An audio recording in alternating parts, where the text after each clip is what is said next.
नमस्कार दोस्तों, आपका स्वागत है आज की दिव्य और चमत्कारी कहानी में। सांवलिया सेठ की पौराणिक कथा। राजस्थान के चित्तौड़गढ़ में स्थित सांवलिया सेठ का मंदिर आज लाखों श्रद्धालुओं की आस्था का केंद्र है। लोग मानते हैं कि सांवलिया सेठ सच्चे मन से मांगी हर मनोकामना पूरी करते हैं, चाहे वह व्यापार हो, नौकरी हो, विवाह हो या धन की प्राप्ति। आज हम जानेंगे सांवलिया सेठ कैसे प्रकट हुए, उनकी मूर्ति जमीन के अंदर कैसे मिली, कौन कौन से चमत्कार हुए और क्यों उन्हें काले काले सांवलिया सेठ कहा जाता है। तो चलिए शुरू करते हैं इस अद्भुत कथा को। यह कथा है लगभग 500 वर्ष पहले की। चित्तौड़गढ़ और उदयपुर के बीच एक छोटा सा गांव था, मानफिया। इस गांव में भैरव दास नाम का एक साधु रहता था।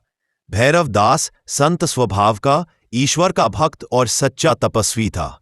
उसे अक्सर दिव्य स्वप्न आते थे, लेकिन एक रात कुछ अलग ही हुआ। स्वप्न में भगवान कृष्ण का आदेश रात के गहराते सन्नाटे में भैरव दास ने सपने में देखा कि एक काला सांवला दिव्य पुरुष उससे कह रहा है, भैरव, मैं यहीं तुम्हारे पास धरती में छिपा हूं। समय आ गया है कि दुनिया मुझे देखे। सुबह उठकर मेरा स्थान ढूंढो। भैरव सपना देखकर जग गया। दिल तेजी से धड़क रहा था। उसे लगा यह साधारण सपना नहीं है, यह संदेश है स्वयं कृष्ण का। सुबह की खोज अगले दिन भैरव दास गांव वालों के साथ उस स्थान की खोज में निकल पड़ा। कई घंटों तक तलाश करने के बाद एक जगह उनकी नजर एक टीले पर पड़ी और उस टीले की मिट्टी से दिव्य खुशबू आ रही थी, जैसे कोई अलौकिक उपस्थिति आसपास हो। उन्होंने तुरंत खुदाई शुरू करवाई। जमीन के अंदर से निकली 3 मूर्तियां। थोड़ी देर खुदाई के बाद जैसे ही फावड़ा मिट्टी हटाकर नीचे तक गया, एक एक करके 3 मूर्तियां प्रकट हुई। भगवान कृष्ण सांवले स्वरूप में, बलराम और भाई बहन की स्वरूप मूर्ति। तीनों मूर्तियां दिव्य थीं, काले सांवले रंग की, जिन्हें देखकर वहां मौजूद हर व्यक्ति का हृदय श्रद्धा से भर गया।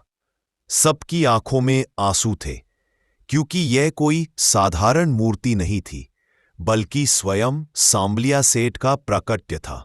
चमत्कार का आरंभ जैसे ही मूर्ति को बाहर निकाला गया, गांव वालों ने अनुभव किया कि एक दिव्य शांति पूरे वातावरण में फैल गई। उसी दिन से लोगों की मनोकामनाएं पूरी होने लगी।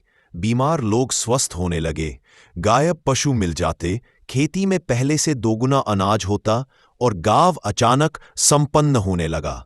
लोगों ने पहली बार कहा, ये कोई साधारण देव नहीं, ये हमारे सांवलिया सेठ हैं, धन दौलत के सेठ। अब शुरू हुए ऐसे चमत्कार जिन्होंने सांवलिया सेठ को पूरे राजस्थान में प्रसिद्ध कर दिया।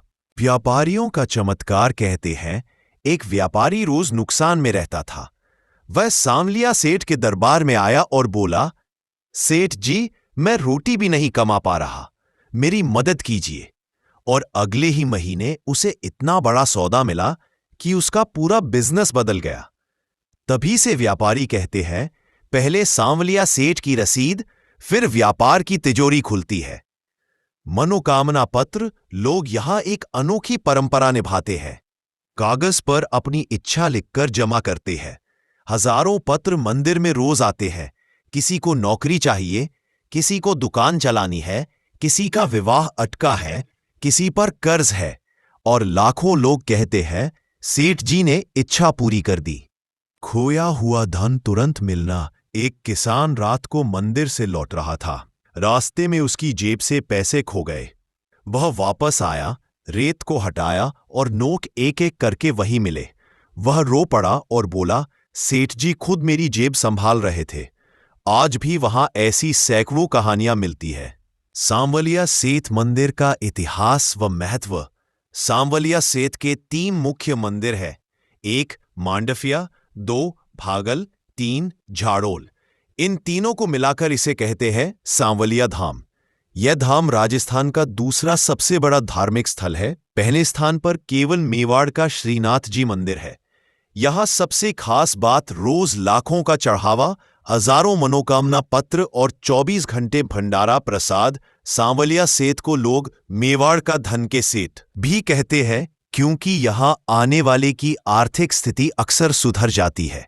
तो दोस्तों, ये थी सांवलिया सेठ के प्राकट्य और चमत्कारों की पवित्र कथा। अगर आपके मन में कोई मनोकामना है तो सच्चे दिल से एक बार सांवलिया सेठ को याद कीजिए। कहते हैं, जो भी सेठ जी पर भरोसा करता है उसे खाली हाथ लौटना नहीं पड़ता। अगर आपको ये कहानी अच्छी लगी हो तो लाइक, शेयर, कमेंट करके बताइए और ऐसे ही भक्ति और प्रेरणादायक वीडियो के लिए हमारे चैनल को सब्सक्राइब करना ना भूलें।